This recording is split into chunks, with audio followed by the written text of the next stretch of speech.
So you don't own a fancy Lexus SUV and you're questioning why the hell should you bother to watch this video? Well, let me teach you about a ridiculously affordable but controversial modification that Cletus and the gang have been using to fit big rubber on their rigs. And if executed improperly, can send the entire body flying off the frame. And guess what? We're about to use it on the shiny new Lexus GX. And when I say new, I mean window stickers still on the glass new. OJ from FMU back at you with a confession. A few weeks back, we were given a brand new Lexus GX460 by the LEXUS Central Area office for the installation of some parts from their Associated Accessory Products line. These are pre-approved aftermarket accessories backed with a warranty that you can wrap right into the price of the vehicle. Now, having done some more creative projects with the central office in the past, they also wanted to know what we could do that would be a little bit more exciting for the GX. Now, if you've watched our other videos, you know that we had a tight deadline, not only to get the accessories installed, but also to get a set of 35-inch tires on there as well. The 35s were our touch to try to get some more excitement out of this build. The body mount chop, the bumper cut, and the fender liner trimming, and then the alignment left us with minutes on the clock before Lexus's event. And when we left our drive, let's be blunt, we messed up. Before we get too far into the video, I've got a small favor to ask, guys. Now, you see all the fancy cars around here, but we're still a small shop. It's really hard to devote time and resources away from working on these cars to making content. So every like, comment, and subscribe that you're putting out there is really helping us spend more time to show you some of the content that we've got out here and get into some of these projects that we get to see on a daily basis. There were a few small issues that still needed addressing, as the suspension lift and body mount chop weren't quite enough to keep the massive tires from rubbing on the inside. On top of that, at speeds over 50 miles an hour, we noticed a flapping noise, which was caused by the bumper cut that we made in order to increase the approach clearance. Now, there wasn't any time to fix the issues, but they could have easily been avoided with careful driving on the way back. We strive to do our best possible job at FMU, but that doesn't always mean we get it right the first time, especially when it comes to custom work. So today, we're gonna take you through the process of getting things right. And while we have the car here again, let's go over the Lexus Associated Accessories product line and if it's a good idea to get aftermarket parts from the Lexus dealer. I'm also gonna teach you guys about a controversial off-road mod and if it's a good idea to do it to your vehicle. So sit down, listen up. Class is about to start. Let's go to school. All right, guys, we had this thing pretty good. We got it to the show. Lexus was really happy, but there's some driving issues. One of them being it is still hitting when we're making those turns. Doesn't look like there's a whole bunch of more material we could really take out. It looks like it's that inner fender. I guess we could cut, I don't know, I kind of need some creative ideas on how to do that. All right, Billy, so what we got going on is at speed, I'm hearing this like flapping, knocking noise, and we looked at the video, and it looks like we've got quite a bit of flex here. What I think's going on is once we get over 50 miles an hour, that cut that we did to kind of give us a little more clearance just lost too much structure. And now we've got this thing kind of doing whatever it wants to do. So I was kind of hoping you'd have some ideas on how to get this thing a little bit stiffer, maybe some bracing we could make, something along those lines. Yeah, there's two ways we can actually go about fixing this. We could take a piece of aluminum or waffle board and put it underneath here and basically glue it to it. And basically what we're gonna do is just stiffen this up right here. Okay. And hopefully by stiffening that up right, you can't get my hand behind it, but stiffening that up right there, because this is so thin. Yeah. You know that it's gonna keep moving. It'll like keep that. it from flexing. Yeah. The other thing that we could do is we could take some body panel adhesive. We can make a brace for the inside that goes from point A to point B, 6 to 8 inches long, and then we could make 2 aluminum rods that basically will bolt here, go together, and meet at the chassis, and we can weld a tab on the chassis to hold it. So both those sound good. What I'll probably have to do is get these wheels off, right? So you can get up in there and see what's going on. Yes. All right. So all we've got to do is get this corner solid again. And like on a race car, we would take, I'd have to order some aluminum, like 3/8 aluminum tubing. You nail it, crush one end of it, and then you drill a hole through it. And I would go right here from the chassis. Okay.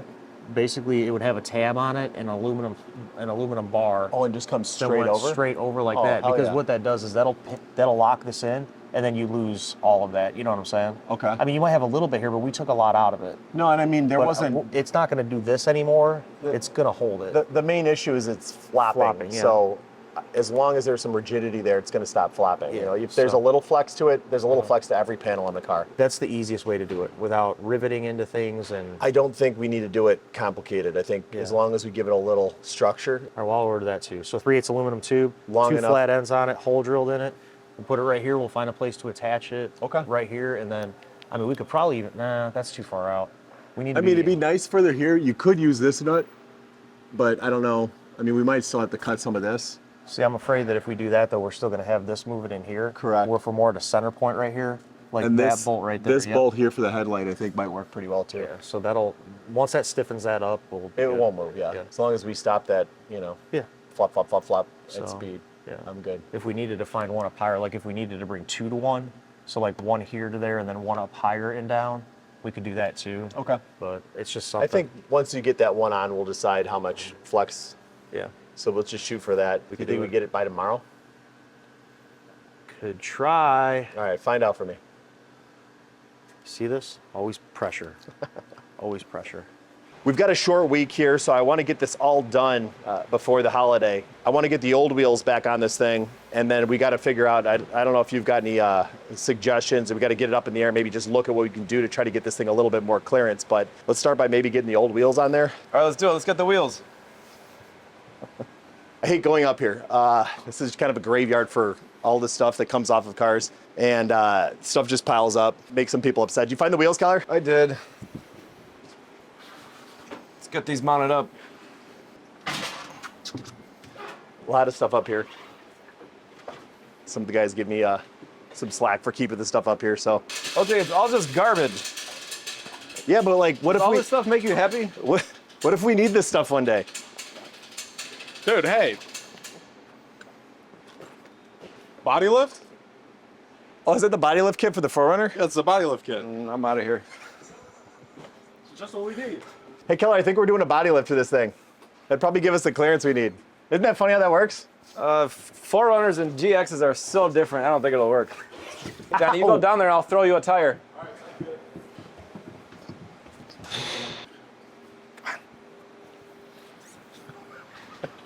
31 and a half, bro. ABC. Always be climaxing.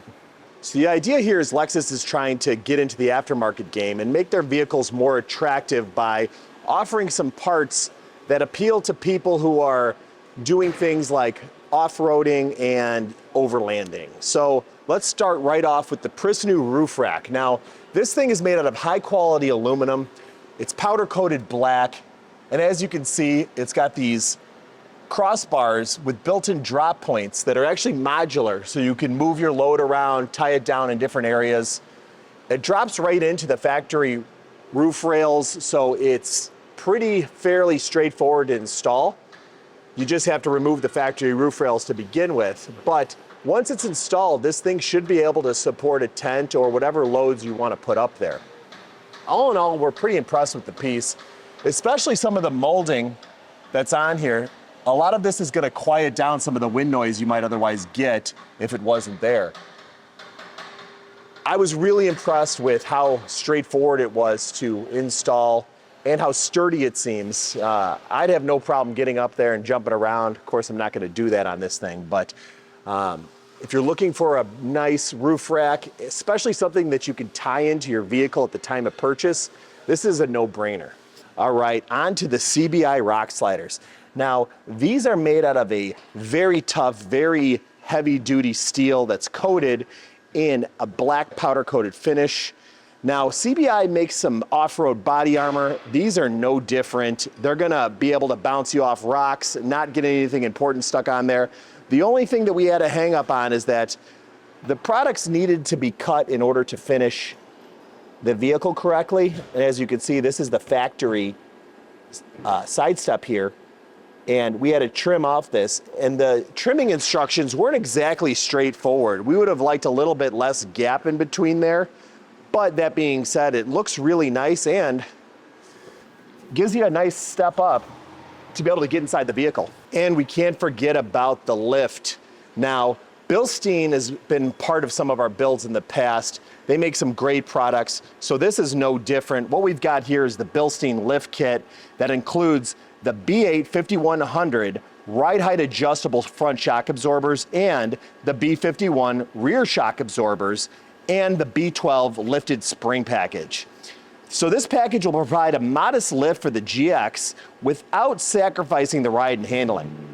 This kit is perfectly suited to handle all of the off-roading and overlanding that you might want to throw at it. It maintains the proper geometry to achieve a front and rear lift without spacers on top of the shock, and it increases the ground clearance for larger tire packages and wheel packages. This is also Lexus proven and tested, so you know it's going to be a great option to fit on here.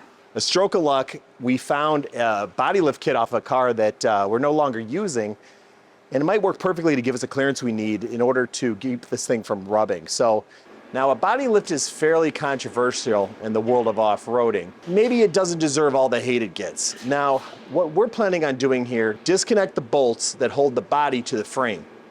And within that space, you put in a piece of material that is the height of what you're trying to achieve. In this case, 1 inch.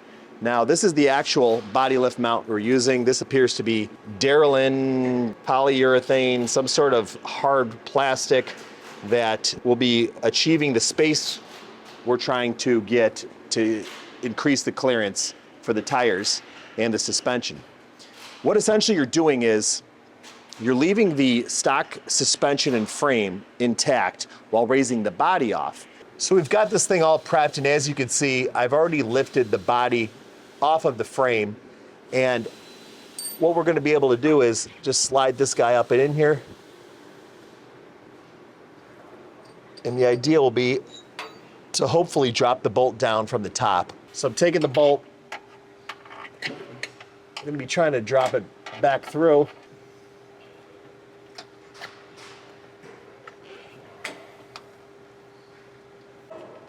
And as I got the bolt in place, you can see that this guy's coming back down through. We've got room to grab the threads on the nut.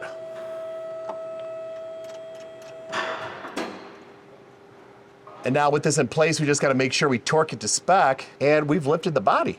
The reason this gets controversial is because some people argue that you're changing the center of gravity on the vehicle, which could lead to unwanted handling characteristics. So why would someone want to do a body lift? Well, it all comes down to clearance between the fender and the tire.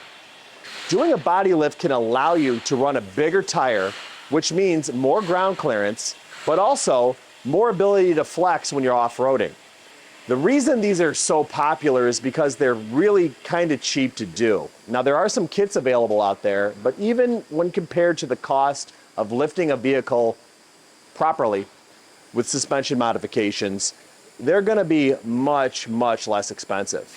Now, as I showed you before with the hockey puck, imagine that this is the frame, these two pieces. So when everything's said and done, the bolt clamps between there, and you've got a pretty good friction pad because the area contacting it is made for where it's mounted to. So when you go ahead and extend the bolt and put something else inside of there, you're now changing the height of the vehicle in relation to where the frame's at. That does give you more clearance. The problem being, though, is that it also, the higher up it goes, the more torque is on the bolt when the body begins to flex. Now, body roll is more or less going to be the same at any time you lift a vehicle. And it's actually a little bit less if you're keeping the frame lower than it would be raising the suspension up, the frame and the ride springs. That'll increase body roll a slight bit more. But the problem being is, with the body much higher, you're going to have more force on the bolt. Now, body lifts get a bad rap because they can be so cheap. People tend to do them homebrew, and that can lead to some issues. Now, I'm talking about hockey pucks here, and hockey pucks are more or less an inch thick. But you could imagine if someone started stacking hockey pucks and we were getting 2 or 3 inches tall, that puts a lot of torque and force on the bolt when you're off-roading and the vehicle's more or less getting pretty sideways. That torque, if you don't have the proper washer in there, might want to rip out of the body. And there's plenty of videos, if you go ahead and look them up, of bodies completely falling off vehicles. So in that sense, body lifts are kind of seen as a cheap shortcut for most of the off-road community. But if done tastefully, and like we're doing on the Lexus here, within an inch, it's more than safe, and it'll get us the clearance that we need to fit these big 35-inch tires. The other problem you often get is if you lift the body off of the vehicle, you also need to lift the other accessories, wiring harnesses, coolant hoses, and usually what's commonly the biggest issue is the radiator, which is usually mounted to the body itself. You're taking that away from the frame where it's resting. All of these things can become an issue when you start doing the body lifts that you might see on some off-road vehicles, 2 inches, 3 inches. The idea here is that since we're only going an inch, there shouldn't be much we have to change. Often you'll see some people use hockey pucks, which it's a pretty dense rubber material. You can drill a hole through it, and it more or less looks exactly the same as what we're using. Now, we're not using hockey pucks here, although if you wanted to make your own body lift kit, it is a possibility. You're also gonna need longer bolts with the setup. This setup in particular came with a bolt that's about an inch longer. It's gonna give us a little bit more grab when you drop the bolts through to increase the height. And then we're gonna go around and we're gonna check things like the steering linkage coming from the steering wheel down to the rack, just to make sure that it can compensate, it doesn't bind up when we're turning. We've done this on other of these platforms. Like I said, this car is very, very close. It's actually a Toyota Prado in the other markets that this car is available. The Toyota Prado is very close to the USA Spec 4Runner, which is what we're using this kit off of. And so far it's bolting right up. Once we have it in place, we're gonna check our clearances on our tires. We're gonna go around and inspect, anything that could be affected by the inch that we're adding, and just make sure that we're not inducing a safety hazard. But again, body lifts can get some hate, but if they're used tastefully and smartly, they can be a easy solution that doesn't actually change the suspension geometry while giving you more tire clearance for your ride. So Billy kept to his simple as best method and basically took a piece of aluminum tube, annealed it, and fitted to stop the bumper from flexing by mounting it from the fog light bolt to the frame. The added rigidity should put enough structure inside of the bumper to stop that flapping noise that was going on. Well, that's a wrap. I feel like with the work that we put in, our mistakes have been mended. Not only were we able to get the tires not to rub anymore, but we were also able to stop the body from flexing from the bumper chop that we did to increase the approach angle. Hopefully you learned a thing or two about body lifts and the Lexus Associated Products aftermarket line that they have, where you can just get aftermarket products on your vehicle from the dealer. Well, that's it for today. Till next time.